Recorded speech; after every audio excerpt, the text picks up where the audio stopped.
9월 24일 아침 저희들에게 주신 하나님 말씀은 에스더 5장 1절로 14절까지 말씀입니다. 말씀을 함께 봉독하겠습니다. 제3일에 에스더가 왕후의 예복을 입고 왕궁 안뜰 곧 어전 맞은편에 서니 왕이 어전에서 전문을 대하여 왕좌에 앉았다가 왕후 에스더가 뜰에 선 것을 본즉 매우 사랑스러움으로 손에 잡았던 금규를 그에게 내미니 에스더가 가까이 가서 금규 끝을 만진지라.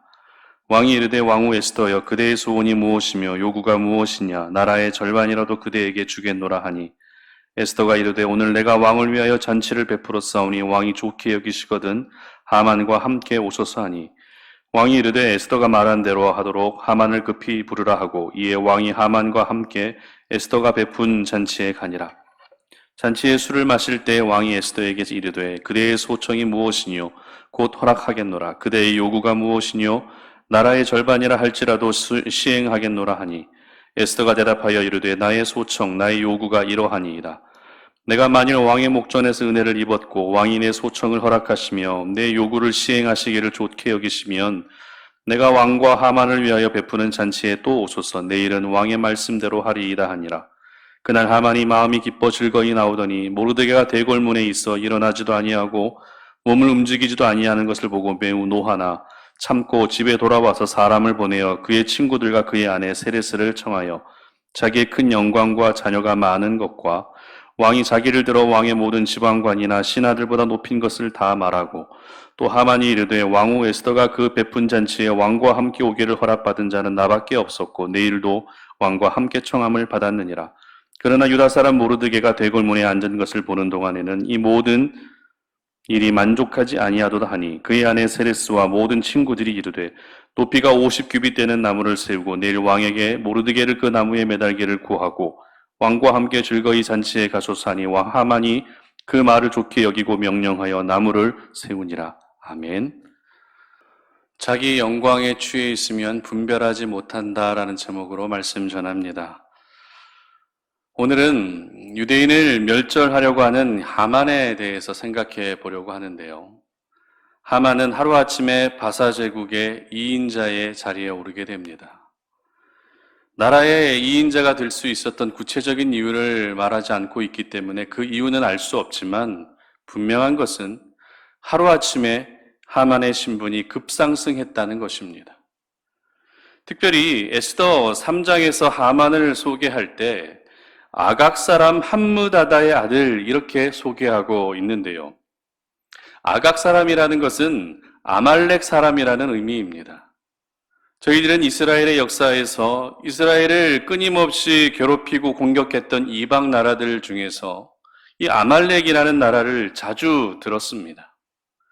그런데 아말렉 사람인 이 하만이 바사 제국의 2인자가 되었다는 것은 유대 민족의 입장에서는 지금 심상치 않은 기류가 형성되고 있다는 것을 암시하고 있는 것입니다. 아하수에로 왕이 하만을 나라의 2인자로 세웠다는 것은 그만큼 그 공이 컸기 때문이겠죠. 공을 세운다는 것은 결코 쉬운 일이 아닙니다. 하만이 세운 공로가 무엇인지는 알 수 없어도 공을 세웠다는 그 자체를 통해서 알 수 있는 것은 이 하만이라는 사람은 두뇌의 회전이 굉장히 빠른 똑똑한 사람이었거나 아니면 추진력이 굉장히 좋았다거나 이 신하로서 분명한 장점이 있었다는 것을 알 수 있습니다. 그런데 한 가지 하만에게 단점이 있었는데요. 그것이 무엇인가 하면 분별력이 부족했다는 것입니다. 왜냐하면 오늘 본문에서도 볼 수 있듯이 왕후 에스더가 초대한 그 잔치 자리가 죽음의 자리인지 아니면 생명의 자리인지 전혀 눈치채지 못하고 있기 때문입니다. 에스더는 3일간 금식한 후에 목숨 걸고 왕이 있는 뜰로 향하게 됩니다. 그런데 만약 왕이 에스더를 보면서 아무런 반응도 보이지 않는다면 에스더는 어떻게 됩니까? 그냥 죽은 목숨이 되는 것입니다. 에스더의 인생은 그것으로 끝나는 것입니다. 그러나 왕이 금규를 에스더를 향해 내밀게 되면 에스더는 살게 되는 것이죠. 이 금규라고 하는 것은 당시 고대 사회에서 왕이 들고 있었던 지팡이와 같은 것입니다.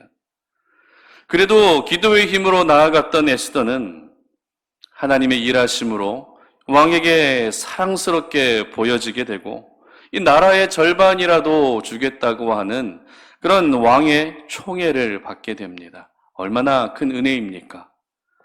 이 정도 되면 에스더는 자신의 동족 유대인들이 지금 죽을 위기에 놓여져 있다는 사실을 왕에게 그 즉시 이야기한다 해도 전혀 이상하지 않습니다.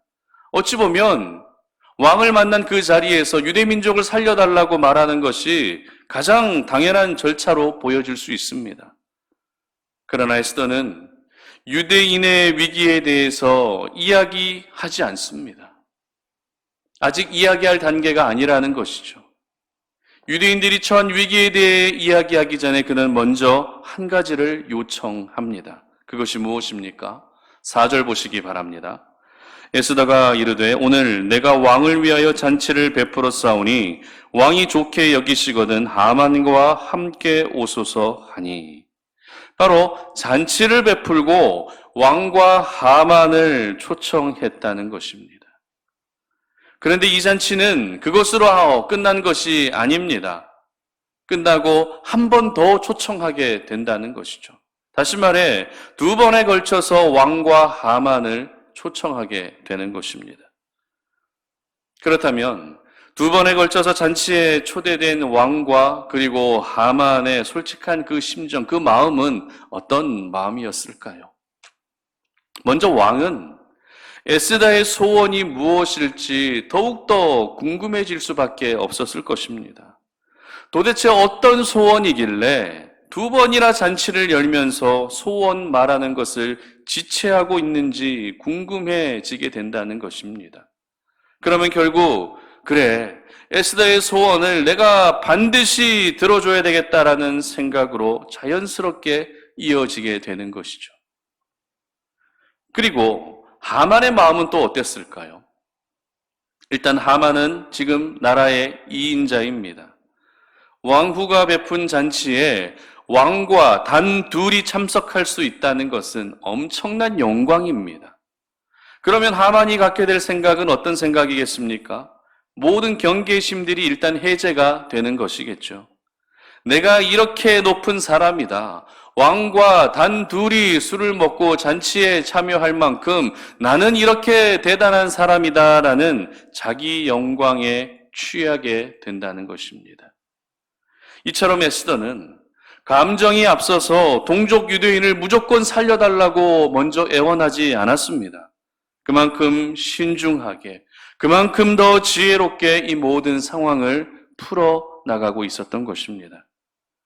그런데 여기서 저희들은 특별히 하만의 모습을 통해서 자기 영광에 취해 있게 되면 분별력이 흐려지게 된다는 영적 교훈을 발견하게 됩니다. 왜냐하면 첫 번째 잔치에 초대받은 후에 집으로 돌아갈 때에 대궐문에 있던 모르드게를 발견하게 되는데요. 이때 하만의 심리 상태가 어땠는지를 9절 말씀에서 기록하고 있습니다. 제가 읽어드립니다. 그날 하만이 마음이 기뻐 즐거이 나오더니 모르드게가 대궐문에 있어 일어나지도 아니하고 몸을 움직이지도 아니하는 것을 보고 매우 노하나 이렇게 기록합니다.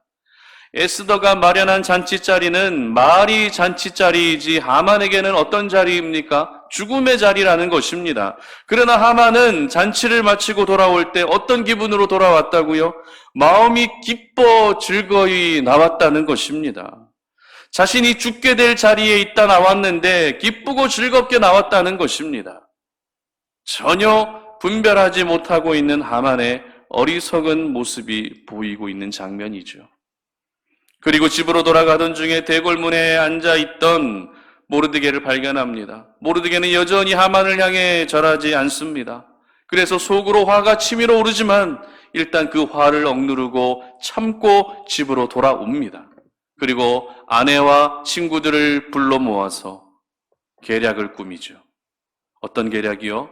모르드게를 매달아 죽일 큰 나무를 만들게 됩니다.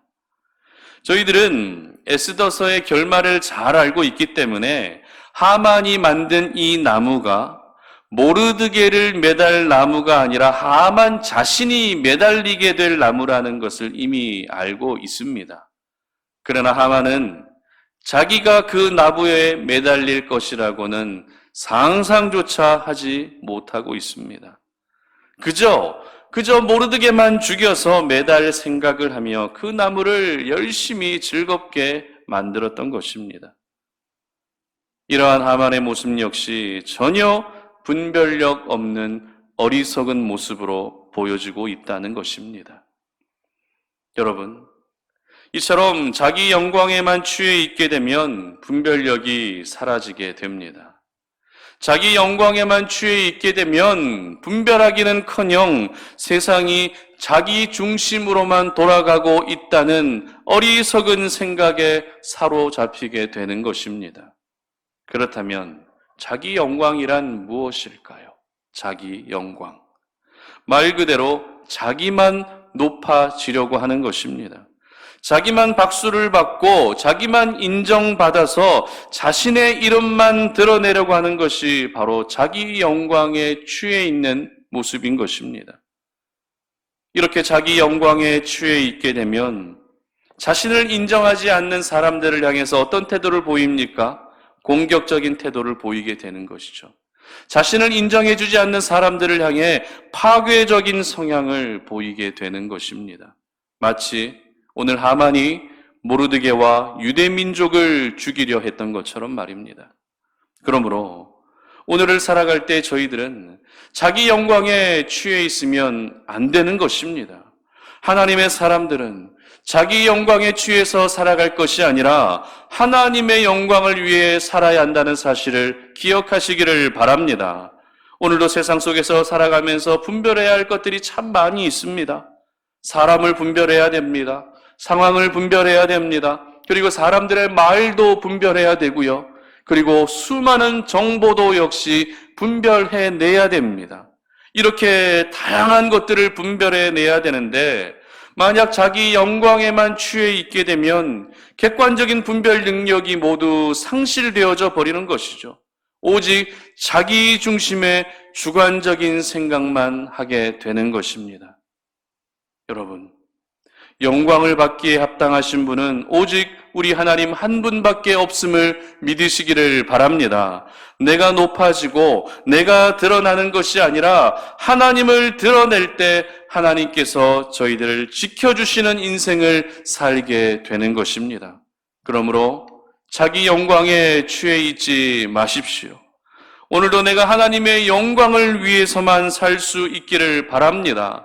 내가 일하고 내가 공부하고 내가 살아가는 모든 목적이 내가 영광을 받기 위함이 아니라 하나님을 기쁘시게 해드리고 하나님께 영광이 되기 위해서 이 모든 일들을 감당할 수 있기를 바랍니다. 내가 드러나지 않아도 하나님이 드러나신다면 그것이 바로 나의 가장 큰 기쁨이 되는 줄 믿으시기를 바랍니다. 그래서 우리가 오늘도 하나님의 영광을 위해 살아갈 때 모든 상황 속에서 어떻게 대처해야 되고 어떤 말을 해야 되고 또 어떻게 행동해야 할 것인지 분별할 수 있는 능력을 우리 하나님으로부터 공급받으며 살아가시는 송탄 오륜의 모든 가족들이 되시기를 주님의 이름으로 축복합니다. 함께 기도하겠습니다. 하나님 감사합니다. 오늘 이 아침에 우리가 주의 말씀을 묵상하면서 자기 영광에 취해 있는 인생을 살지 않기를 원합니다. 내가 나를 드러내고 내가 높아지려 하는 인생이 아니라 오로지 하나님만을 드러낼 수 있는 인생을 살게 하여 주시옵소서. 하나님의 영광을 위하여 살아갈 때 그 사람의 인생을 책임져 주시는 줄로 믿습니다. 하나님의 영광을 위해 살아갈 때 이 세상 가운데서 분별할 수 있는 능력도 주실 줄 믿사오니 자기 영광에 취해 있는 사람이 아니라 하나님의 영광을 위해서만 살아갈 수 있는 우리 모든 송탄 오륜의 가족들 되게 하여 주시옵소서. 감사드리며 예수님의 이름으로 기도드립니다. 아멘.